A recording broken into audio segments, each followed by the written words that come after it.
প্রায়ই একটা কথা আমরা শুনে থাকি, পেট শান্ত তো মনও শান্ত। অথবা এমনও বলতে পারি যে পেটে ক্ষুধা থাকলে কোনো কাজে মন বসে না। শৈশবে পাঠ্য বই একটা প্রশ্ন ছিল, আমরা খাবার কেন খাই? প্রশ্নের জবাব খুবই সহজ, বেঁচে থাকার জন্য। কিন্তু সময়ের সাথে এই জবাব আরও পূর্ণতা পেয়েছে। যতই মুখরোচক খাবার বাঙালি খাক না কেন, একসময় ঠিকই মাছ, সবজি, ভাত, ডাল, ভর্তার জন্য মন কেঁদে ওঠে। ধোয়া ওঠা ভাত, গরম ডাল, সবজি ও মাছের ঝোল কি সহজে ভোলা যায়? এমনি তো আর বলে না। বাঙালিরা ভোজন রসিক। বাঙালির খাবারের প্রতি ভালোবাসা, খাওয়ানোর প্রতি ভালোবাসা ও স্বপ্নের প্রতি ভালোবাসা নিয়ে লেখা একটা বই নিয়ে আজকে কথা বলবো। বিভূতিভূষণ বন্দ্যোপাধ্যায়ের লেখা আদর্শ হিন্দু হোটেল। রানাঘাটে রেলবাজারে বেচু চকত্তির হোটেলের বেশ নামডাক। আর 10টা হিন্দু হোটেলের মতো পাওয়া যায় বাঙালির অতি পরিচিত খাবার। কিন্তু একবার যে এখানে এসেছে ভুলতে পারে না চকত্তি মশাইয়ের হোটেল। কেন? নামমাত্র পারিশ্রমিকের বিনিময়ে বেশ কয়েক বছর ধরেই অক্লান্ত পরিশ্রম করে চলেছে রসুয়ে বামন হাজারি ঠাকুর।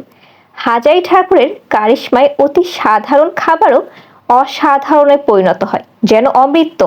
তবে মনে সুপ্ত একটা ইচ্ছে আছে হাজারি ঠাকুরের একটি হোটেল দেবে, আদর্শ হিন্দু হোটেল, যেখানে কোনো খদ্দেরকে ঠকানো হবে না।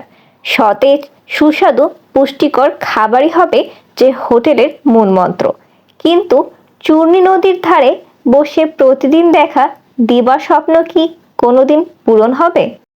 পরিবার ছেড়ে এত দূরে রানাঘাটে বাবুর্চির জীবন সহজ নয় হাজারি ঠাকুরের। প্রতিদিন পদ্মঝির অযৌক্তিক তিরস্কার, বেচু চকত্তির অবহেলা নীরবে সহ করে চলেছে।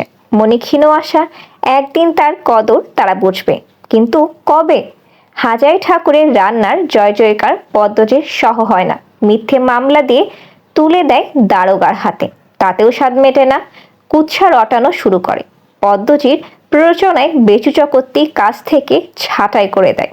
ভগ্ন হৃদয়ে অকুল পাথারে পড়ে হাজারি ঠাকুর। কিন্তু স্বপ্ন যার হৃদয়, তাকে কি দমিয়ে রাখা যায়? বিভূতিভূষণ বন্দ্যোপাধ্যায়ের লেখার সাথে পরিচয় চাঁদের পাহাড় দিয়ে। সুন্দর সাবলীল লেখনশৈলী। আদর্শ হিন্দু হোটেল পড়ার সময় যেন কল্পনার রাজ্যে হারিয়ে গেছিলাম। রানাঘাটে সেদিনগুলো, হাজারি ঠাকুরের সংগ্রাম, পদ্মঝির অত্যাচার, স্বপ্নের কথা যেন চোখের সামনে দেখতে পাচ্ছি। খাবারগুলোর বর্ণনা মনের লোভ জাগিয়ে তুলেছিল। বইটা শেষ করার পরও রেশ রয়ে গেছে। দুটো বিষয়ের জন্য বইটা মনে থাকবে সারা জীবন: হাজারি ঠাকুরের অসম্ভব ধৈর্য ও ইচ্ছাশক্তি, আর টক্সিক চরিত্রের পদ্মঝি। প্রত্যেক সফল ব্যক্তির সাফল্যের পেছনে একজন নারীর হাত থাকে, প্রায় শোনা একটা কথা। কিন্তু হাজারি ঠাকুরের পিছনে আছে 5 জন নারীর অগাধ আস্থা ও অনুপ্রেরণা। শেষ অংশে অতসীর জন্য কষ্ট লাগে। স্টেশনে অতসীকে দেখে হাজারি ঠাকুর যখন কেঁদে ওঠে, এই অংশটা কোনোদিনও ভোলা সম্ভব নয় আমার জন্য। এমন একটা বই যেটা পড়ার সময় খুশি, আশা, কষ্ট, স্বপ্ন, রাগ, বিরক্তি বিভিন্ন অনুভূতি হয়েছে। এত বই পড়েছি, কিন্তু পদ্মজির মতো এত টক্সিক চরিত্র কমই দেখেছি। পড়ার সময় বারবার মনে হচ্ছিল একটা শিক্ষা হওয়া উচিত। কিন্তু এত কুটনামির পরও যখন হাজারি মাফ করে দেয়, রাগ ও বিরক্ত হয়েছিলাম।